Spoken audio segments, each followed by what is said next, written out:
Welcome to this online interview by Project Cargo Weekly. Our very special guest of honor today is Mr. Kevin LePage. He is the director and senior consultant based in London for the company NICE. First and foremost, Kevin, very welcome to this interview. Thank you. I always allow my interviewees to elaborate briefly on their career leading up to their current position. And the same goes for you, Kevin. How come you are director and senior consultant at NICE? What's your background for doing this?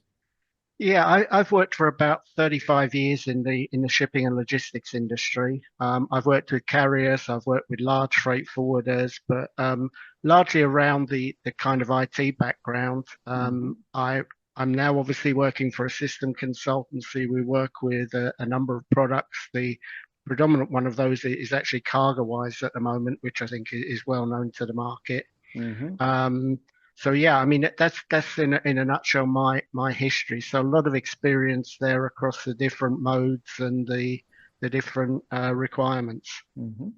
And being a consultant at NICE, I mean the product that NICE does or provides to its customers. Can you elaborate on that? Yeah, so we would basically go in. We'd work with a company looking at their processes with a view to automating those and looking at the best product and the best way of doing that. We work with standard sort of freight forwarding if that's the best way to do with it, but also increasingly with project cargo, Mm-hmm. which is a different beast in many ways, different metrics for measuring things like obviously revenue recognitions, this type of thing, which is likely to be on the project rather than on the shipment or maybe the consolidation. Mm-hmm. And quite often building a front end for our project cargo customers because a lot of them work with conventional freight forwarding software. There's a good logic to that because obviously you've got the components, so uh, customs clearance and obviously integration with carriers in some cases that Mm-hmm. that you can utilize across the piece. But it is a different beast in many ways in terms of the volumes and the rest of it that you're dealing with. They tend to be lower but very specialized. Mm-hmm. So you provide software for people to streamline their processes, make them Yeah. work more efficiently, and ultimately, of course, gain savings by having more, Yes. let's say, transparency in their own dealings, I Yeah. guess. Yeah. I'd take it further than software. I'd use the word solution maybe Ah, yeah, instead of that. Yeah. right. Solutions, yeah. It's not always software design. I mean, that our team, we've got a team of about 30 consultants on board, and they're all have huge experience within the logistics industry across Right. different modes, and it's not just based in Europe. We have an enterprise in the Middle East and in Asia as well. All right. Yeah, that was my one of my next questions there, whether you can cover globally based customers. I mean, Yeah. uh, how can you? I'm not a specialist in these kind of solutions that you sell, of course, but a question would be from a company that engages with you, what Yes. would be their savings mainly? Where can you see for them the benefit on what you provide? Well, it's largely through automation. I mean, there are a lot of traditionally, let's say, manual processes that have been done within the system Hmm. here. So, I mean, things like your track and trace, this Yeah. type of thing, it's the one that always comes up. I mean, increasingly we're getting into AI now as well, yeah, and robotic process automation. But again, if you're looking at it from a project point of view, it's sometimes difficult to justify that because you don't have a standard model there. But really, it would be process optimization, process improvement. Just to give you an idea of the kind of projects that we work on, we're Yeah. currently working with a large forwarder Hmm. using something called process mining. So what we're doing is pulling data out of their operational system or out of a data lake, so a big database behind it. And what we're doing is mapping step by step the process that's taking place there. Ah, And we do that based on the events that are triggered from example, within a system. And we then model the different scenarios that are actually taking place within the system.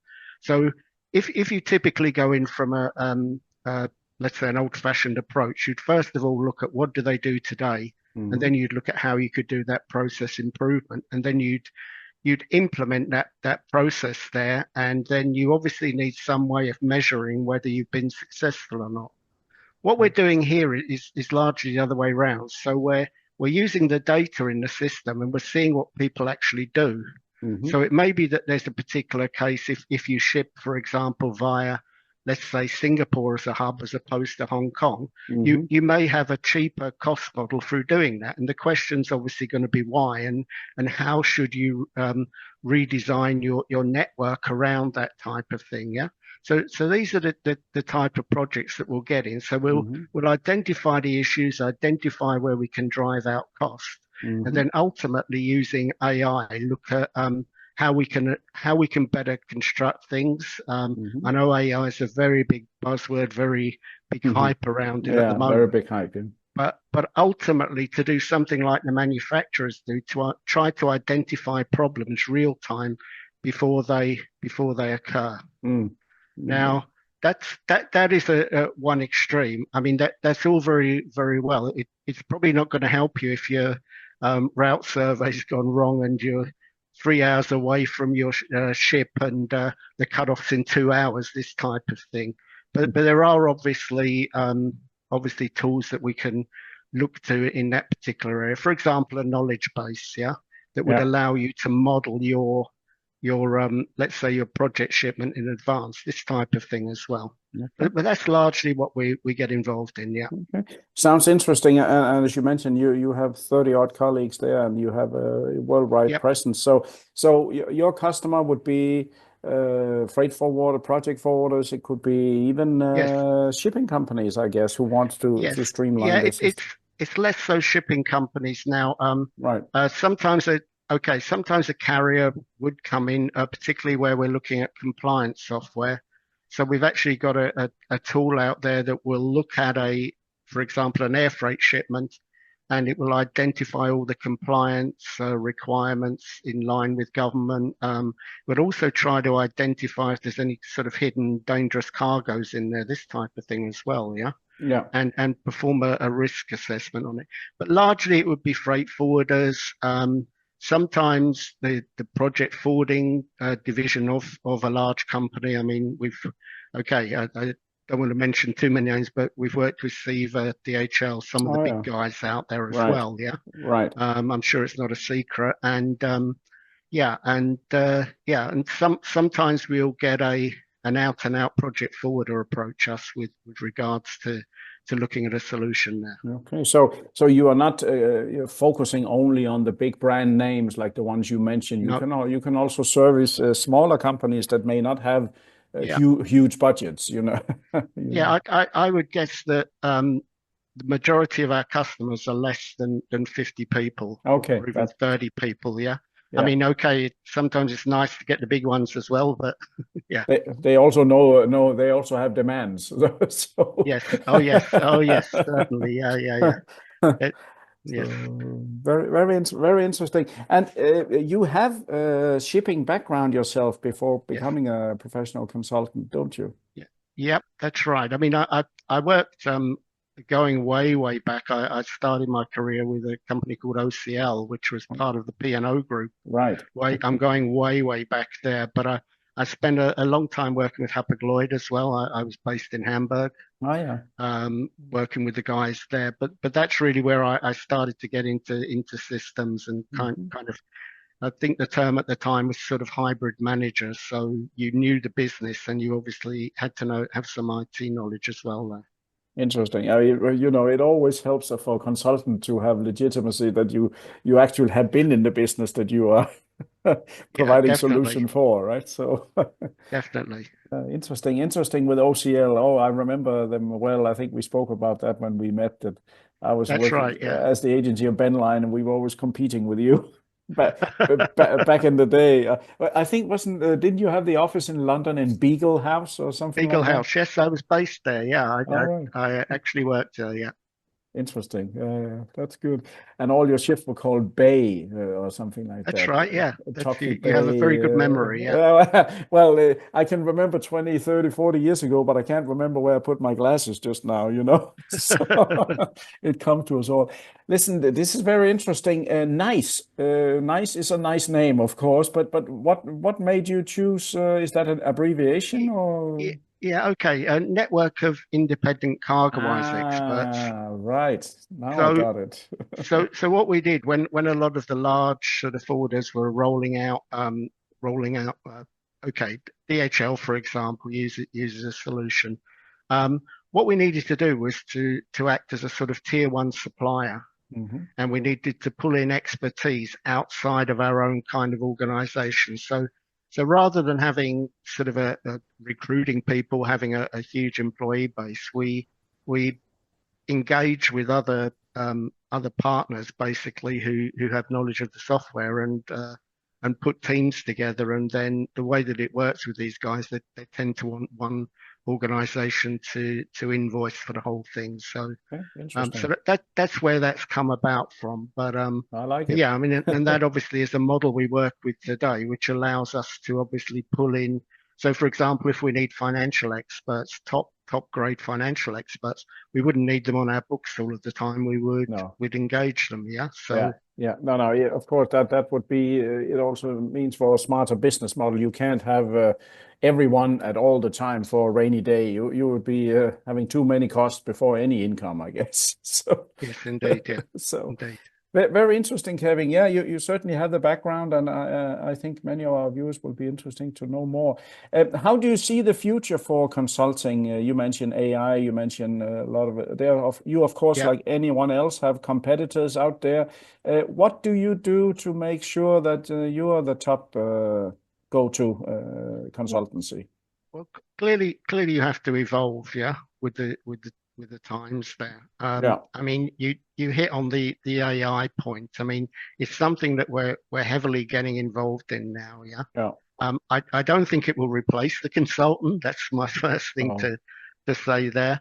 But I mean, it really does help with a lot of the analysis, like I described the process mining thing there. yeah. I mean, it's certainly the future. I think these things are largely cyclical. So we've seen it before. You start off with a concept from, let's say, the academic or maybe a scientific world, um, which is obviously AI. I mean, the last one might have been Bitcoin and blockchain, this Oh, type yeah. of thing. Yeah, Yeah, and then. But there's a big rush into the market then to industrialize products, yeah. and that's no difference with logistics. I mean, I know you go to a lot of conferences. I've been to a lot, particularly in Dubai in the last few months, and you see these sort of robotic warehouses, everything you've got around that.